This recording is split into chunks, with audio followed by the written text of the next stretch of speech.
Hello, my name is Tristan Roberts. This is the Quilnook Experience. I'm here today at Quilnook Farm in Halifax, Vermont with Daniel Kish. Welcome, Daniel. Thank you. It's great to be here. I love the name Quilnook. What does it evoke for you? Quilnook. Well, quill bespeaks history, historical significance, certain kinds of traditions of hearth and home, and nooks are just pleasant little places to be. Well, I'm glad you've been visiting with us in our nook for a long weekend here, and I'd be very honored to have you as my guest all the way from Long Beach, California. And by way of introduction, I'm going to explain a little bit how you came to be here, Daniel. Is that okay? Yeah, please. I used to listen to the This American Life radio show, then podcast pretty religiously. And one of the episodes that I always remembered above any other episode and talked about with anyone, would often bring up in conversation with people as something I'm really fascinated with, was an episode that I think aired in 2015 about someone that was sort of described as the blind Batman. Yes, it was. I had no idea this person's name. In my mind, they were the blind Batman. And it was a story in This American Life about a child who had been, I didn't remember why, but was blind from birth. Grew up completely blind in a household where his parents really just expected him to be normal. Just sort of didn't have any limits of, oh, you're blind, so you can't ride a bike. Oh, you're blind, so you can't walk around outside by yourself. Right. As is often the case, blind children are very sheltered, I've come to learn. Very much so, yes. And this young man grew into an adult who developed ways of using clicks to echolocate. Do you want to demonstrate with a couple clicks? And when you click, Daniel, what does that do for you? Right. The clicking is tantamount to a bat sonar. So it's called echolocation, which simply means that you produce a signal of some kind. With bats, it would be chirps or clicks. With humans, it's often clicks. And that signal goes out into the environment and bounces off of surfaces throughout the environment. And so the brain can learn to extract patterns from the returning reflections of sound to construct images that represent the arrangement of those surfaces and their quality to a degree. Well, I understand that, I've listened to an airplane fly overhead and you can sort of track the location. So the sound changes, goes. Yep. You can sort of use that same. We can all. I think I've been standing on a street and could track sort of where a car is by the sound. So, using echoes and sound to locate an object in space or something. I sort of know that that's a thing. But you're saying you can view your whole landscape. Yeah, you refine that process to a very, very high degree of degree of proficiency that allows you to know, where things are, to some degree, what things are. If you could somehow render the image that I get into a, raw data visual image, probably most people wouldn't be able to make heads or tails of what it is that I'm perceiving, because the resolution is so much lower than typical sight, and so much lower. You also don't have any color perception. So what's necessary to make this work, and bats do it, toothed whales do it, and humans do it, is a whole load of post-processing of that data. So there's all kinds of ways of interpreting and extrapolating and interpolating that data to make the scantily resolved images make sense. And I don't mean to diminish the quality of the images. It's a little bit like, if you can imagine holding a flint, and sparking the flint. So if you were in complete and total absolute pitch black darkness, which is probably what I see, except that I don't see, so I can't actually confirm that. But let's assume that my experience is one of total darkness. So then, if you were in total darkness and you struck a flint, that flash would tell you a lot. It would tell you an awful lot about your surroundings. So I often, refer to this as flash sonar, because it creates a sizable spark into complete darkness, which essentially lights up the environment, but lights it up acoustically. So we sometimes use the word esonify. It esonifies the darkness. Esonify would be with a spelled A-U. I think it's, I've seen it spelled. I know, I've seen it spelled. I often use the word audify. That's the word I use. That's the word I use, but that's not the word that's conventionally used. The conventional term is esonify, and I think it's isonify. I like my term better, but it hasn't fallen into convention yet. So we could go into an example. You were, when we saw each other on Friday. Is there something you're looking for? I think I just want to do a demonstration with a... You need a panel? Yeah. I have a clipboard here. Okay. Oh, perfect. That's perfect. Hey. So, yeah. So just to give a quick demonstration, and the microphone will pick this up, this will give you just an idea of what I hear. So I, of course, click. But for the sake of demonstration, instead of clicking, I'll make a sound, and I'll keep that sound constant, so that the way I produce the sound will not change, but you'll hear it change in sound as I move this pad toward my face and away from my face while making that sound.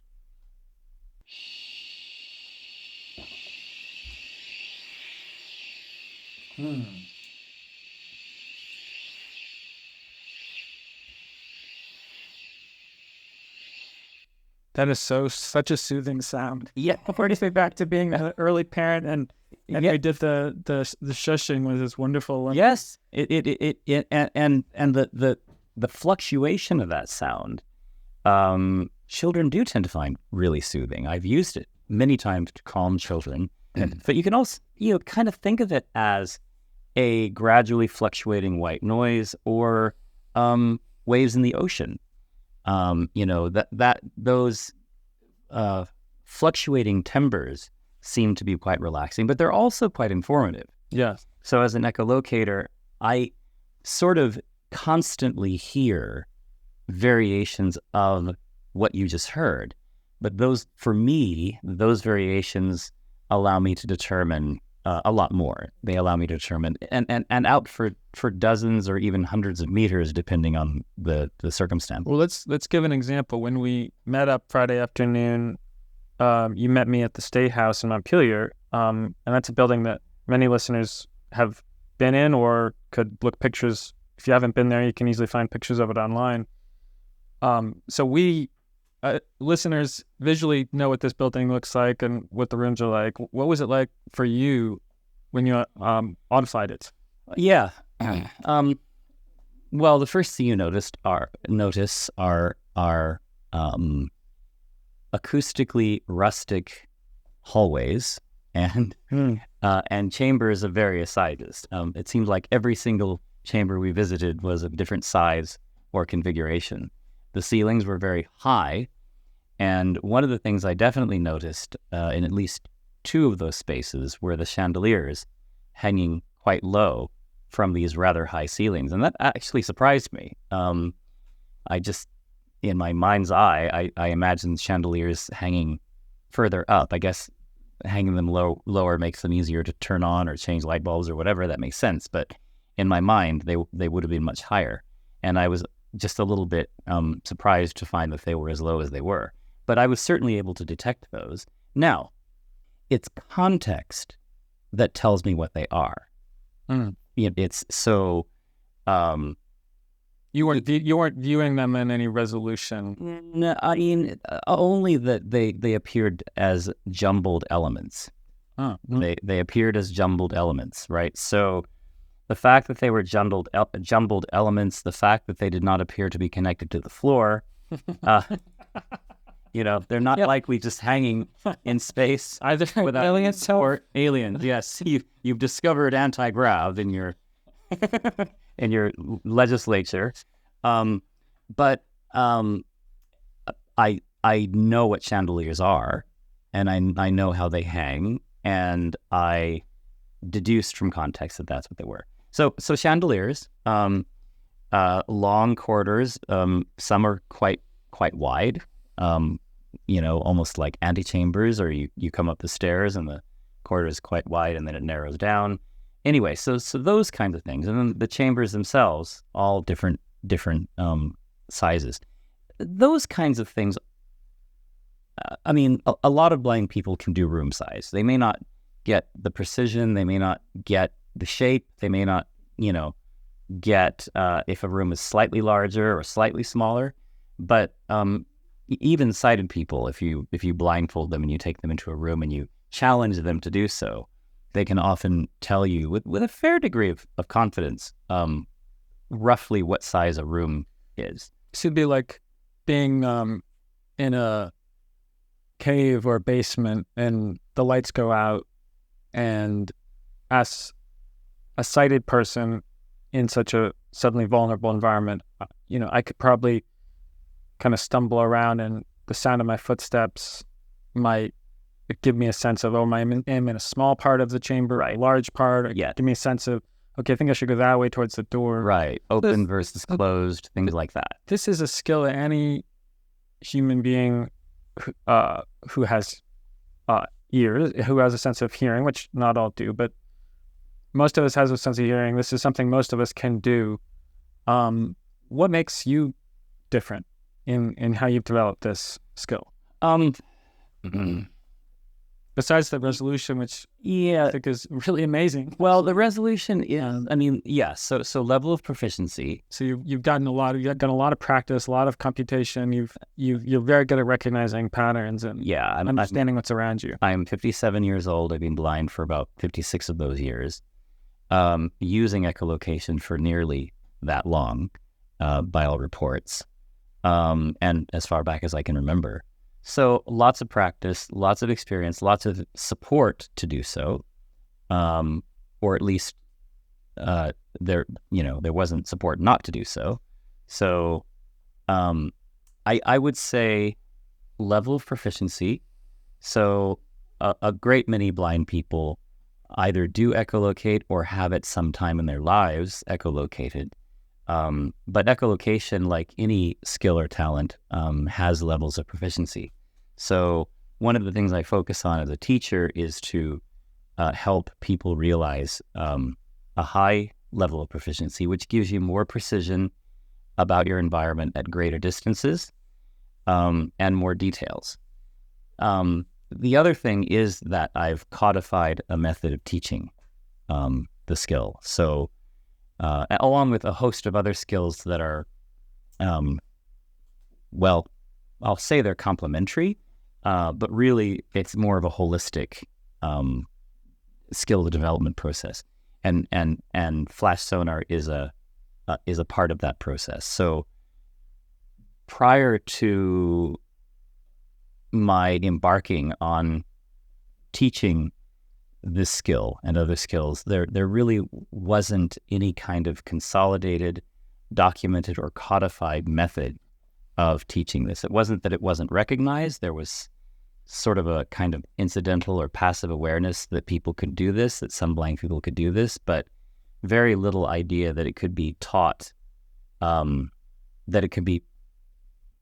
a deliberate fashion to a high level of proficiency.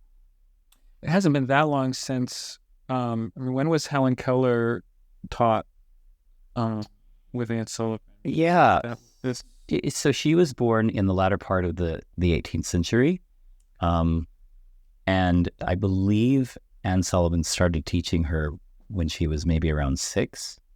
And the Americans with Disabilities Act passed in 1990, I think, something like that, 90 or 91. We're fairly slow developing when it comes to really recognizing people of many different abilities. You told me that there's about maybe 1% of the population worldwide is blind, which sounds like a lot, but then you kind of whittled it down. Yeah.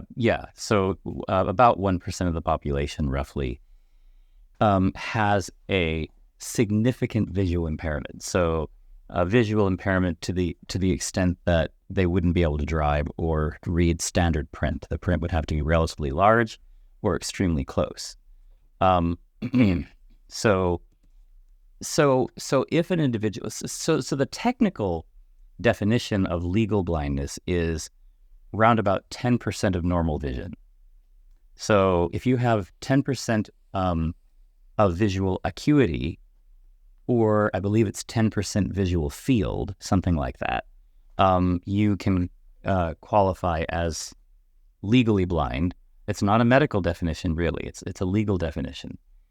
These days, with technology and various devices, you can do an awful lot with 10% normal vision or even 5% normal vision. That's not to say that you don't face considerable challenges, but there are many options and opportunities available to you to circumnavigate those challenges. As we drop below 5%, 3%, 1% of normal vision, now you're getting into the, totally blind or nearly totally blind. I myself have no light perception, so I have 0% vision. Yeah. And conscious of, when I close my eyes, I become conscious of being surrounded by blackness, other than sort of what's in my mind's eye or my imagination or images I might see in my mind's eye. Like, what is it like for you? I'm not conscious of that at all. I don't. Darkness to me is a concept. Blackness to me is a concept. It's not a phenomenology that I relate to. So, and I'll go so far as to say that blind people who've gone blind later in life, I have no visual memories, so I have no context on which to base my experience. But people who have gone blind later in life, each one will tell you something different. Yeah. It's often not pure total blackness. It's often, shades of gray or light gray, or because black kind of is something, whereas gray is sort of, so. Well, I know I have two friends. One of them is a mutual friend of ours who went blind later in life, and there's some vision or a little bit of vision around the edges. So right. It's not total blackness. That's right. For those folks. That's right. No, exactly. For those folks, it isn't total blackness. Although when the lights go down, they really go down hard for those folks. So the person you're talking about couldn't travel at night at all before he got additional training. Yeah. So the reason we're talking is to bring us up, as you may have guessed, Daniel Kish, seated with me here in my office in Vermont, is the blind Batman from This American Life episode that I heard years ago. And this, Daniel, you, as told through this episode, and I know probably a few minutes of audio can't possibly capture all of your story or who you are, but you really captured my imagination in that story, and I would often tell my family or friends about your existence and how just remarkable I thought it was. You rode your bike, you've done many things that people would really think, gosh, a blind person couldn't do that. How could that possibly work?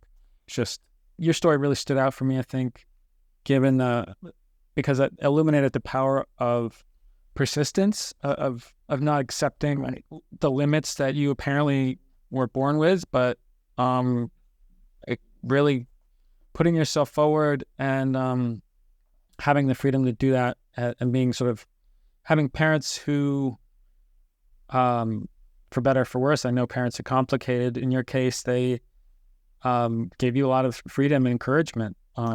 It's very true. I mean, it's to my parents that I owe whatever it is I'm able to do. And along with that, my blindness was treated very casually. It was not made a big deal almost ever. So, and I wasn't held up as being special or distinctive or remarkable or anything like that. And so, yeah, so I just was sort of me and not terribly conscious of the idea that, I couldn't see and other people could see. I mean, obviously that does come up and it does have complications, consequences, and implications. But the attitude really was all about seeing, being, and doing through that, and just sort of getting along with it and getting to the other side of it.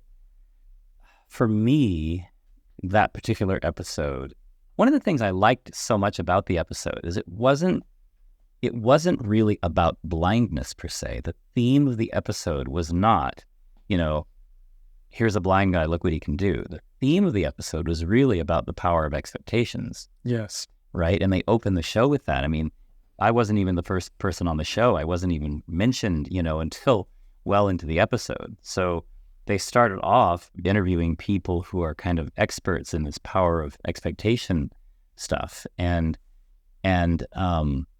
so they kind of wrapped the episode around that and how expectations have, are so pivotal to what people become able to achieve.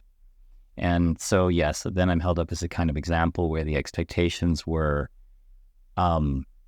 very high, and the standards or the bar was basically set very high, not in a manner that was punitive, but just in a manner that was casual. I mean, you expect and hope that your children will grow up to enjoy the same freedoms and responsibilities as everyone else as an equal citizen.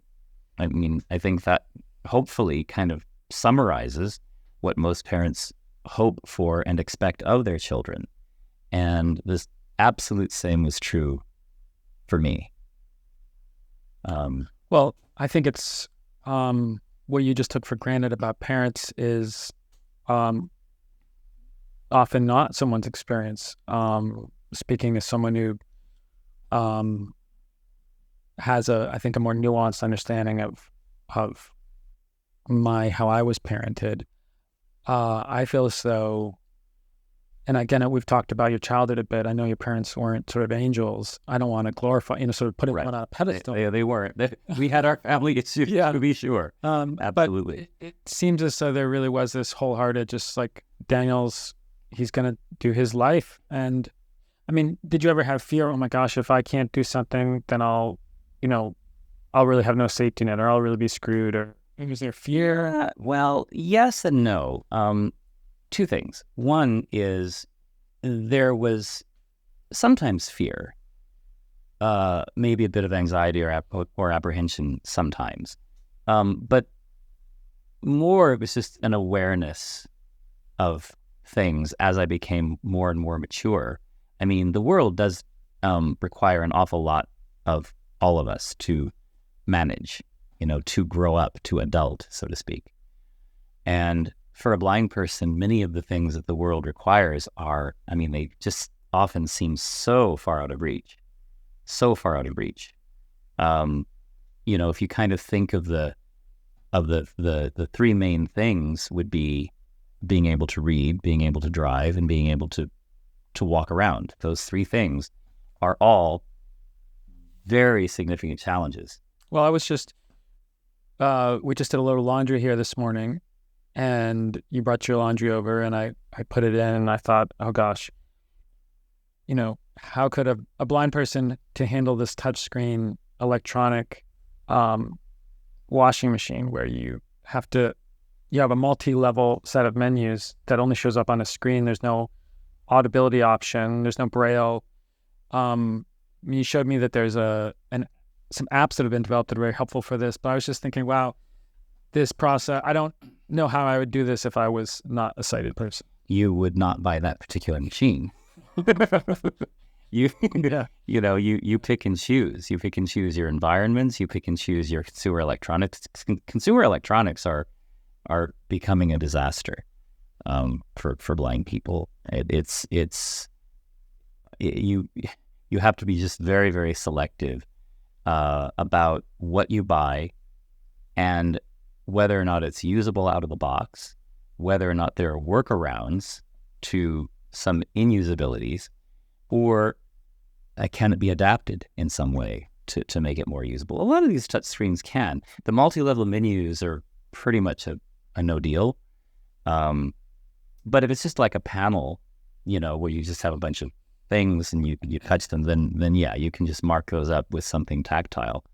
But you have to do that or memorize somehow where they are. But yeah, so the point is that you encounter a lot. The world's like a labyrinth. You encountered a lot of dead ends. You encounter a lot of signs saying keep out. You encounter a lot of baits and switches, and you just have to maintain equilibrium, equanimity, and you have to be able to strategize. Blindness is about strategy. Almost everything requires a strategy. I'm sure when I came in to this cabin and we approached the wood stove, okay, so I know you were quite ambivalent about how I was going to be able to operate this stove. One of my greatest fears is a coal falling out of one of our stoves, burning through the wood floor. It's fair enough. On the building. It's fair enough. Yeah, fair enough. And I'm thinking, I'm going to trust this. I have enough trouble trusting a wood stove with a sighted person, to be honest. So, yeah. But I was like, I don't want to. I mean, it felt like if you were my kid at that point, it was sort of a parenting moment. Okay, am I going to trust my unsighted child to operate a wood stove? That I would certainly expect my sighted child to be able to handle that. Do I have a different expectation out of this fear of what if he makes a mistake and burns the house down? That would be horrible. Stakes are high. Let's not even go there. Yeah. But you made a conscious decision.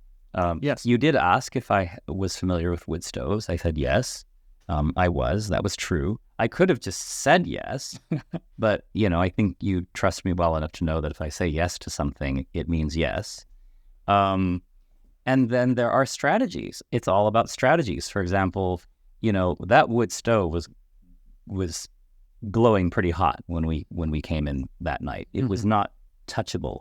And I can touch things that are very, very hot. I have a way of touching things without really causing damage. But the stove was hotter than that.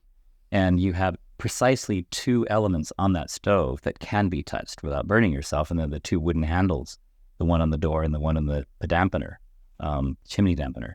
So the first strategy is, how do I reach for those handles without touching the rest of the stove?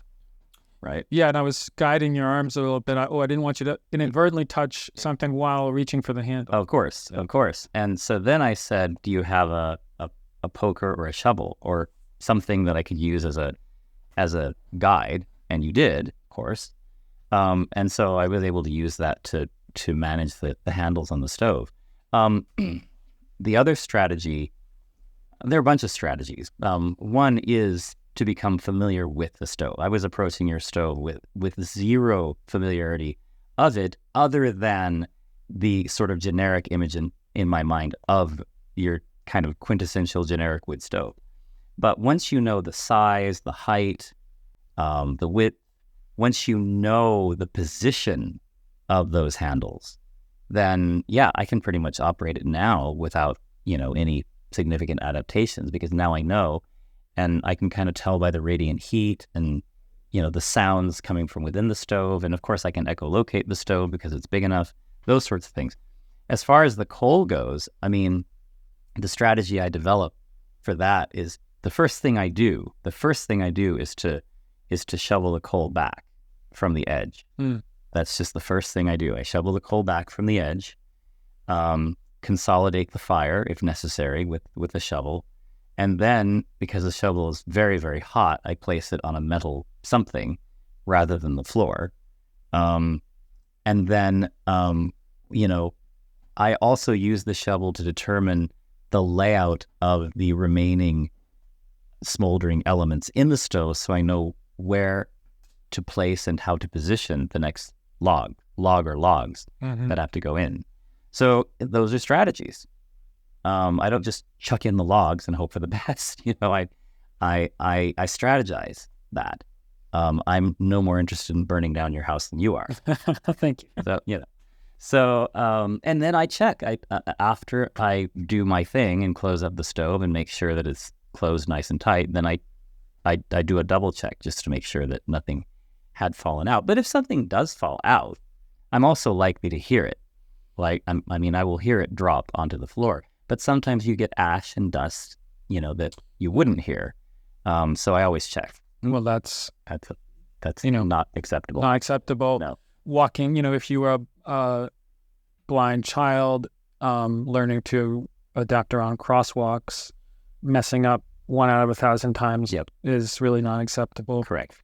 How do you, and I want to bring this to some of the work you do today, you actually work with children. Can you describe your work and how you are able to help kids today? A huge part of it really is about attitude development and perspective shifting. If there are perspectives that need shifting, very often we have blind kids. We'll talk a lot about kids because the majority of my clients are kids, but not exclusively. I work with people of all ages. But focusing on kids for a moment, and the episode was mostly about kids. The blind kids are often raised with all good intentions under a lot of myths and misconceptions about blindness. Many, if not most, parents of blind children, families of blind children, and indeed the surrounding community of blind children, communities of blind children, have had little to nothing to do with blindness in the past. So this is a massive surprise, right? It's like, okay, we didn't see this coming. And not only do we not see this coming, but this is an alien. It's a being that we have not, the nature of which we have not encountered. So you had 2 eye surgeries before the age of 1 to remove cancer. That's right. So you had, you were first born, your parents suddenly had a blind baby. Yeah. They were not, they are sighted. They are both sighted. Neither of them had ever encountered a blind person before, especially in those days. We're talking 1960s. Yeah. So what were blind people doing in the 1960s? Well, mostly kept inside, right? Yeah. That's just the way it was. They often went to school, but they were sent away to school, with rare exceptions. So, yeah. So, but even these days, you have a son, and if he had been born blind or had gone blind at some point in his life, you wouldn't have had any experience to draw upon. And it's just a massive, massive, massive learning curve. In a way it is, but in a way it isn't. Because the most important thing to learn, the most important thing to know is to really treat the child as a child first, as a person first. And while the blindness will present significant challenges, it is not the primary characteristic that defines the child. Blindness does not define a person.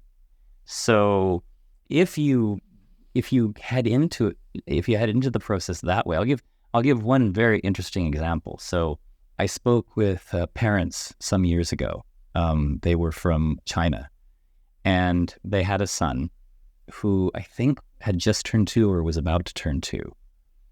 And they had just recently found out that this boy was blind. They didn't know. So for the first 1.5 years or so of his life, they didn't know he was blind. Now, he did have some minimal light perception, enough that he had pupillary responses, and enough that he could track light sources, and enough, I think, that he could even respond to bright colors, at which, when we present babies with colors, they are. Well, this baby had, and when I say visually impaired, when I gave the example earlier, we're probably talking less than 1% vision, right? Less. Yeah. But enough that you know, if you're not expecting blindness at all in any form, you could kind of imagine that he's doing okay until he's not, right? Until it becomes clear, wait, something's... And that's where you come in. That's where the doctor came in. So the doctor finally diagnosed him with, severe visual impairment. And then they contacted me. And I didn't work with the boy right away. I actually just had a 2 or 3 hour conversation with the mom by phone, who must have been taking meticulous notes of everything I was talking about. Plus, I put them in touch with a good friend of mine who happened to be living near their location.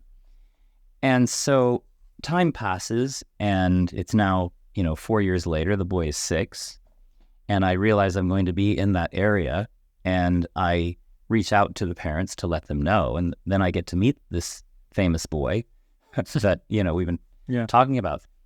And this boy was just really, really well put together. He was confident, thoughtful, suitably cautious, but confident. He moved beautifully. He had good social skill. I mean, just came across as not only a rather typical 6-year-old, but extraordinarily bright for a 6-year-old, right? So, and I've been working with the family off and on now. The boy's just turned 11. And one of the things the parents said, I didn't actually find out that they didn't know he was blind until more recently. They said, yeah, we just didn't know. So we just kind of treated him normal, Yeah. And, and so you treat him normally. And so it fit in with the whole conversation that I'd had with her. Essentially, the way she interpreted my conversation was pretty much keep doing what you're doing. And they did. They took it to heart, and they did. And so I can, assure the listeners that when the opposite is true, when we kind of we underscore the blindness, we superimpose the blindness over everything else that this child is, that's when things start to turn in directions that in the end present the child with far more challenges. So making sure that blind children have access to the same freedoms and responsibilities and opportunities that their sighted peers have, and also to always think about including, to always think about involving, to always think about engaging that child in, I won't say all of the activities, but certainly within range of a suitably, conventionally wide range of activities. We met in December, and that's how you came to be here today in February 2024. Right. When I met you, I didn't know who you were. It was just happenstance. Yeah, that was hilarious. That's really remarkable. We were both attending a meditation retreat in Alberta, Canada. Now, you're from California. I'm from Vermont. Right. This retreat had fewer than a dozen people, and you and a friend of yours who's also unsighted, was there. You seem very able to take care of yourself. I feel a little condescending having those words coming out of my mouth, but I don't know. People don't know. You don't know. You don't know. I helped you a couple times, maybe pointing you towards the bathroom, or there was a circle we sort of had to walk around, which would have been very difficult to do without being able to trace something with your foot. Yeah, they were candles. We were walking around these candles. Yeah. It was actually funny. because the facilitator said, so we're gonna kind of dance around this thing, and I kind of went, what thing? Yeah. And that was when I grabbed your arm and said, Yes, okay, we're together. And the three of us did it together. Yes. And it was just that then the next day afterwards that the silent meditation ended and we had some conversation, and I asked some questions about your blindness and actually brought up the blind Batman. I said, I really think this is interesting how someone with what's a sighted person might consider a disability, it can really make it look like just one person's unique life without the kinds of limits or fear that if you think, oh, we're gonna take away your eyes, that would inspire fear in most people. Understandably. You don't seem to, you're living a full life. Yeah, and it brings us back to something I mentioned earlier, because you asked about fear, and that's, again, both very simple and very complex. Fear, I think one of man's most primal fears is fear of the dark or fear of the unknown, for lots of reasons, and blind people tend to personify or embody that fear for sighted people, and that's one of the reasons why such tremendous gaps exist between blind people and sighted people. But the other thing is, if indeed fear of the dark and fear of the unknown are man's most primal fears, then, does a blind person live in stark fear or terror?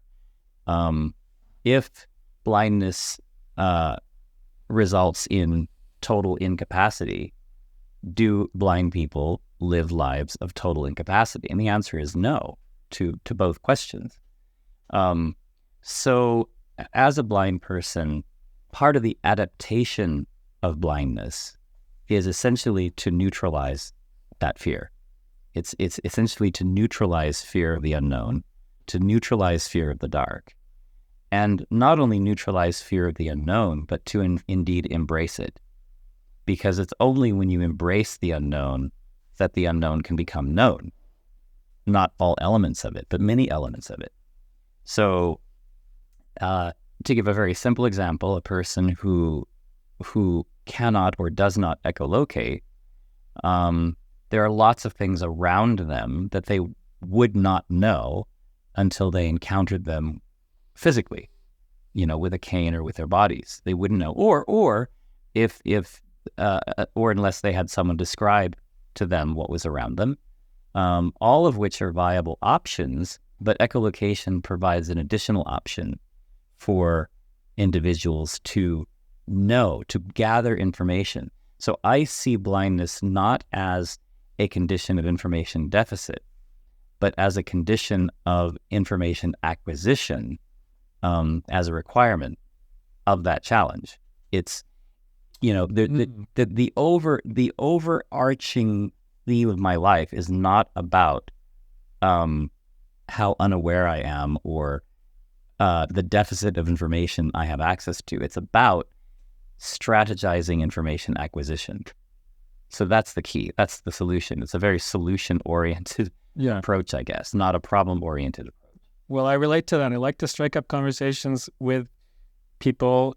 Through that conversation we had in Canada, I was just found it very remarkable that I had met in person the single most remembered character from years of This American Life episodes. So really, thank you. I want to appreciate you coming into my life in this way, Daniel, and I've been learning a lot from hanging out this weekend. Thank you. It's been a lot of fun and really, really fun to get to know the snow. And I want to snow. Yes. Tell us about your PhD proposal. The PhD. So the proposal hasn't been formally approved yet, but I have it on good authority that it will be. It's an anthropological study of blindness. So to my knowledge thus far, there hasn't really been a dedicated anthropological study of blindness as a people, as a population. That blows my mind. I feel as though anthropologists are, I just finished reading Daniel Everett's book about the Praha people in the Amazon. It seems like anthropologists like want to seek out kind of small, unique populations of humans and study the heck out of them. Yeah. Why haven't they done blind people? Exactly. Why haven't they? Well, blindness is, in a way, it's kind of the world's best kept secret. That's true. It's just a funny thing. And it just hasn't really happened. And if it were to happen, who's going to do it? Probably a sighted person. Yeah. So, and not to say that a sighted person, couldn't make a good go of it, but you'd really have to hope that they were really in good touch with their resources to be able to pull something like that off. So it's essentially looking at the relationship between society and brain development. It's a discipline called neural anthropology. I'm not a neuroscientist by any means, but I've been involved in an awful lot of neuroscience studies, because of the way the brain works in order to function as a blind person, basically. The brain just reorganizes itself in many very interesting ways, and we can learn an awful lot about the brain by studying blind people. So that study is going on, and especially echolocation. It's the visual cortex that allows for the processing of echo images, and it's just quite fascinating stuff. So I've been drawn to neuroscience and drawn to anthropology as a study of people, and the discipline of neural anthropology sort of combines those things into the relationship between brain development and culture. And if you juxtapose that with populations who face, for a variety of reasons, exclusion, isolation, marginalization, and lack of belonging, what's that relationship? What does that relationship look like? What are the mechanisms that lead to exclusionary processes of said populations, blindness exemplifying those populations in my study, and what can you do about them, right? So identifying those mechanisms and then identifying solutions to reorient those mechanisms or address those mechanisms. Well, come to think of it, I would say was my intention in having you on the Quilnick Experience podcast. This podcast has been fairly dormant since I've been in the legislature. But in talking with you, and you gave my son and me some lessons last night in echolocation, and which I'll maybe find a way to share with listeners. It's like you didn't tell me anything I didn't already know about my body or how I could use my sense of hearing. And but at the same time, I felt like without your teaching, there were just massive blind spots, if you will, of how to kind of understand this skill. It just, your advice on clicking and was just essential. And I think you had a very remarkable insight about sort of using echolocation not to look for objects, but to look for gaps, look for pathways. That's an example of a strategy, yes. And one example of a strategy would be if you're traveling in a crowded environment, maybe where there are lots of people, lots of moving targets, or a train station. A train station would be a good example, and maybe a cluttered environment, right? So a cluttered, crowded environment would be really something. And then having to navigate that environment. So as an echolocator, you're not, a strategy for that would be not to target the targets, not to, fix your attention on the targets, because there are just too many of them, and they're moving and they're varied, and the resolution isn't very high, but to focus on the gaps.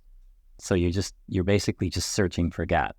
There's an art form called chiaroscuro, which I think is Italian for maybe just like light and dark, a light and shadow, and it's a way of drawing that is just sort of gradations of light and shadow. And I imagine that sounds fascinating. That's what you're with these gaps and sort of looking for the negative space between objects. Yes. The negative space between objects is a good way of putting it. And of course there are times when you want objects. Maybe you're looking for a particular something. Maybe you're looking for a kiosk. You're scanning for what I call spatial boundaries. Maybe you're walking down a concourse. You need to know where that concourse is generally going. So you're scanning for the walls, basically, the surfaces that define the concourse. And so that's sort of in your peripheral awareness. And then you're focusing your primary attention on the gaps that allow you to navigate along that space. I just want to turn it over to you. Are there any questions you want to ask of myself or of the audience? Is there anything you wish I had asked you that you want to answer? To my way of thinking, the overriding theme around blindness is really kind of the overriding theme of the human condition, which is conscientious freedom. Freedom to conduct one's effects and one's affairs, freedom to achieve, freedom to carry out one's choices in a conscientious, responsible way. And so historically, blindness has been characterized as a lack of freedom, as dependency, as restriction or limitation, as an impediment. I mean, just recently, again, very, very, very well-meaning individuals in an education system working with a 3-year-old, and I think she's in a great placement. I think the people around her are great, but we have our sort of instincts and knee-jerk reactions and things like that. And so, one of the teachers made a reference in her report about this young girl's blindness as being something like an overriding impediment or something like that. She used the word impediment. Which is Italian or Latin for baggage. Impedimenta is baggage. Yeah. So she's calling this girl called baggage. Good heavens. Yeah, that's right. Exactly. And I just very politely wrote back and they had submitted the reports to me. The parents had submitted the reports to me for comment. And I just wrote back and recommended that they change the word impediment to challenge. Yeah. Because the impediment it's a false look. Well, that's an equalizer. We all have challenges. Right. Exactly. So and they agreed. And there was another report very similarly, who made reference to, it was an occupational therapist in this case, who made reference to one of my students now in her practice as severely limited, something like his visual impairment presents him with severe limitations. And same thing, I wrote back and said, well, let's not characterize him as a severely limited person, right? Yeah. And so yeah. You also work with children on the autism spectrum. Some of them may also be unsighted. Yes. Oh, yes. Yes. Yeah. So in fact, my first area of study was children with autism before I ever got drawn into blindness. So that was actually my first area of study, what we would now call neurodiversity. I studied autism, ADHD, communication disruptions, things like that. Now there are a lot of people listening that might have someone on the autism spectrum in their lives, maybe more likely than an unsighted person. Do you have any insights from this area that you think might be interesting to share? It's kind of the same thing. This emphasis on freedom, this emphasis on solutions rather than problems. Like as with blindness, children with autism can be extremely diverse. I think, though, the other side of that is respecting the nature of what I will respectfully call the condition, whatever that condition is. So, the condition of blindness, for example, is you can't see light. Yeah. Okay. All right. Well, let's respect that. That means something. That has certain implications that we just need to respect and recognize. We can't ignore that. No, It wouldn't do any good to just say, "Hey, no, walk through that street." Yeah, just go. Yeah, which is actually how reading, ironically enough, has been taught more recently, and it's showing to be a real problem that we've just kind of been sticking words in front of kids and expecting them to figure it out more often than not, and it's not working in all the cases. Right. So it's not you're saying, oh, anyone can do anything. Yeah, no, it's not anyone can do anything, because you've got some really distinctive characteristics here. So you can't see light. What does that mean? That doesn't mean that you can't function. What it does mean, though, is you have to give some consideration to how you're going to do that. And it's similar with autism. So with autism, we have to have respect for the challenges that each person with autism faces. And they are varied, but, they also cluster into certain categories. Those are real. It's not just a kid, being naughty here. There are real issues here. And so, but with respect to those issues, you just try to keep your eye on the prize, and the prize is achievement. What can this person achieve? It's just remarkable, especially in this day and age when I think we're gaining a more constructive, a gradually more constructive view of autism, certainly more so than when I was little. The incredible talents, the absolutely huge, seminal, sublime gifts that many kids with autism have, and that many blind people have, and that many people have, which would go completely unnoticed, undiscovered, or dismissed if we didn't respect the individual. But we're not, this whole time we've not just been talking about blind people, we've been talking about all people who have distinct ways of seeing, understanding, considering, acting upon the world. And I believe, and this is why after that chance encounter in Alberta, I followed up with you and invited you to visit us here.